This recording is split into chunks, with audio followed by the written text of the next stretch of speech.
ang pulube para maganap ng mga taong may mabubuting puso at bigyan sila ng reward. Ang halagang ibibigay nila sa atin ay times 100 natin. So for example, 10 pesos gagawin nating 1,000. Kung 100 pesos gagawin nating 10,000. Kung 1,000 pesos gagawin nating 100,000 pesos. Guys, andito tayo ngayon sa Bacoor at mag-ikot-ikot tayo para maganap ng mga taong matutulungan.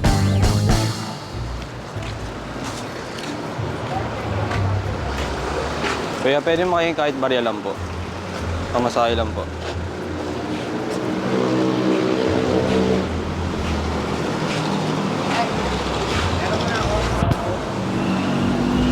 Ito na, may tutulong ko. Salamat po. 10 pesos. Pwede na po ito. Pasensya na, nakapisa ko pala sa trabaho eh.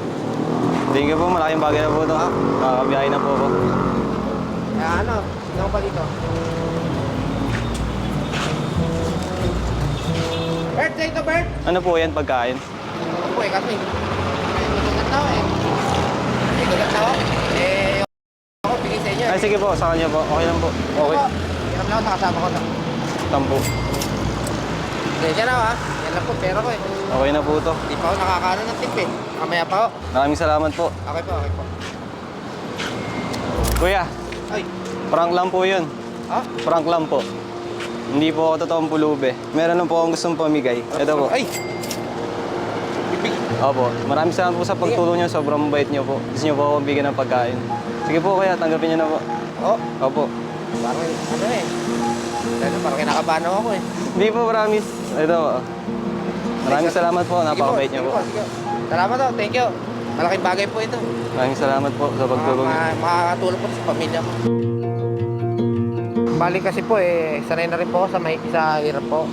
Alam ko na rin po yung pagiging walang pera, minsan walang makain. Naranasan ko yung pandemic katulad doon yan, wala po ako rin ng trabaho noon. Nagulat rin po ako. Kasi nasa trabaho po kasi hindi ko naman alam na may ganyan pong senaryo. Sa totoo, may napapanood akong ganyan kaso hindi ko naman alam na dito po. Nagulat nga po ako. Ngayon, haba ko pa hindi pa ako mapaniwala Kuya, maraming salamat. Maraming salamat, sir. Thank you po. And guys, bigyan tayo 15 pesos. Kaso wala akong 500. So 2K na lang yung binigay ko. Grabe, sobrang bait ni boss dyan. Hindi nga ako makapaniwala eh. Ang bilis nga eh. Dire-diretso siya eh. Like, nakangiti siya. Like, ang bait niya. May mga ganito palang tao. Guys, kung nagtataka po kayo kung paano natin binibidyoan yung content na to, yung dalawang cameraman po natin ay nasa loob ng sasakyan at tinted po yan, so siguradong hindi sila makikita at lalabas lang po sila sa tuwing na-reveal na po natin yung prank.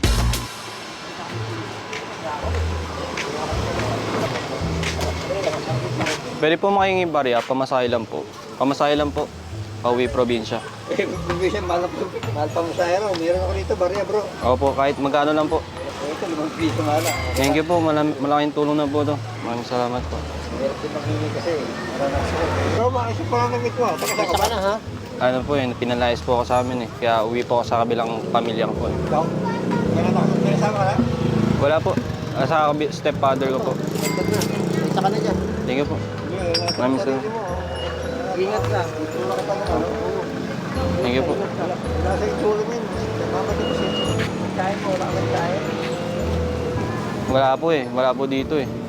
Kamag-anak na pintingin mo lang sa'yo. Babalik na po ako ng probinsya eh. Sa ano pa po, Bicol. Sige po. Kuya.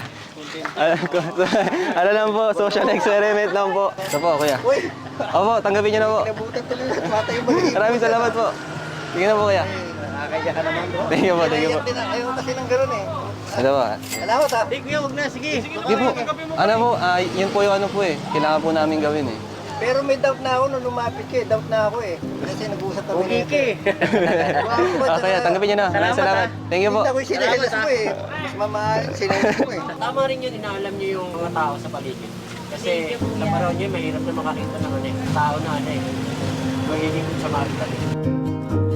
Hindi ako talaga, naaawa ako eh. Kasi naranasan kong manghingi rin sa kamag-anak eh. Kamag-anak na, minsan marereject ka pa eh. Ibang tao pa kaya katulad niya na hindi naman niya kami kilala. Talaga namimigay ako kahit sa mga badyaw. Pagdating nyo yung ganun yung ginagawa. Sa mga badyaw. Pagdating nyo yung ganun yung ginagawa. Salamat kuya. God bless po. Thank you. Ay, maraming blessing yan. Salamat ha. Ingat po. Guys, yun, 20 po yung binigay nung dalawang kuya. Tapos, ginawa ko na lang po 2,000. Binigay ko sila tag 2,000. Okay pala yun, no? Marami talagang mga mababait na tao.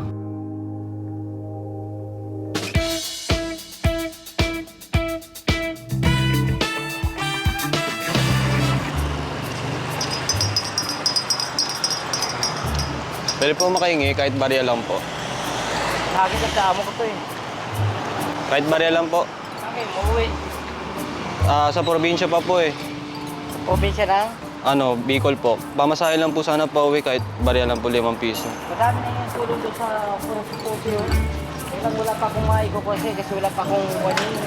Sige po. Kaya kung doon sa amo ko, Bicolano din yung amo ko, baka magalit yung buwatan mo.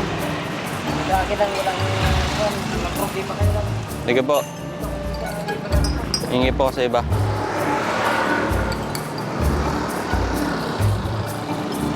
Pwede po makahingi barya, pamasahe lang po.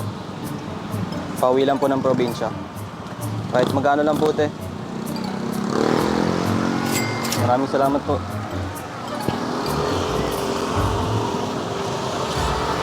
Ate, prank lang po yun. Hindi po. Hindi po totoo yan, te. May surprise po ako sa inyo. Ito po, sa inyo po ito. Sige po, te. Tanggapin niyo na po. Opo. Loko naman ako eh. Opo. Sige po, te. Sigurado ka? Opo. Okay. Ano lang po yan, te. Prank lang po namin. Ay, salamat.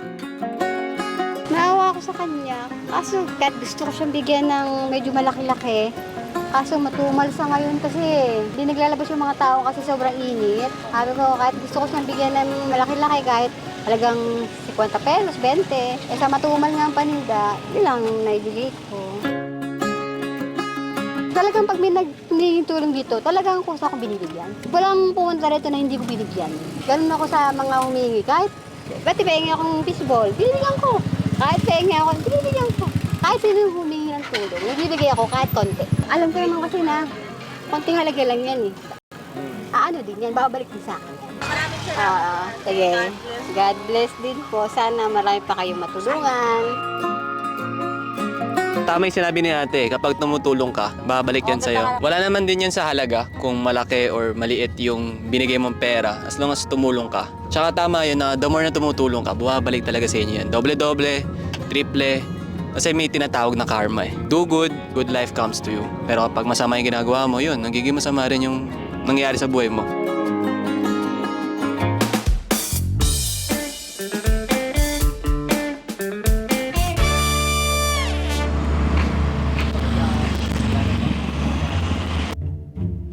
Kuya, pwede po makahingi barya, pamasahe lang po. Pauwi. Sa probinsya po namin, pauwi lang po. Paano kung mauwi sa probinsya? Mag-ipunan po ng barya. Wala po kasi ako eh.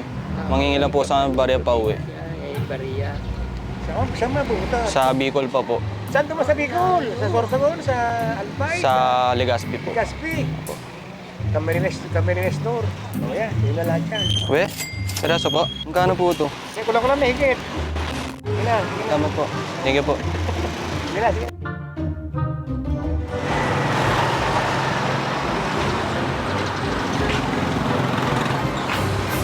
Kuya, prank lang po yun. Prank lang po yun. Grabe, ang dami naman po nang binigay nyo. Magkano to? Ganun talaga. Kasama sa buhay yan eh. Maraming, sobrang bait nyo po. Hindi po kayo nag-hesitate na magbigay. Sabi nga nito, pangatlo ka na raw. Kasi dalawa na nakahingi sa akin. Seryoso po? Pangatlo ka na. Binigay nyo rin po. Oo, mga We. nakahingi. Eh, ganun talaga. Ang pera, dumadaan lang. Kaya ka ginagastos yan eh.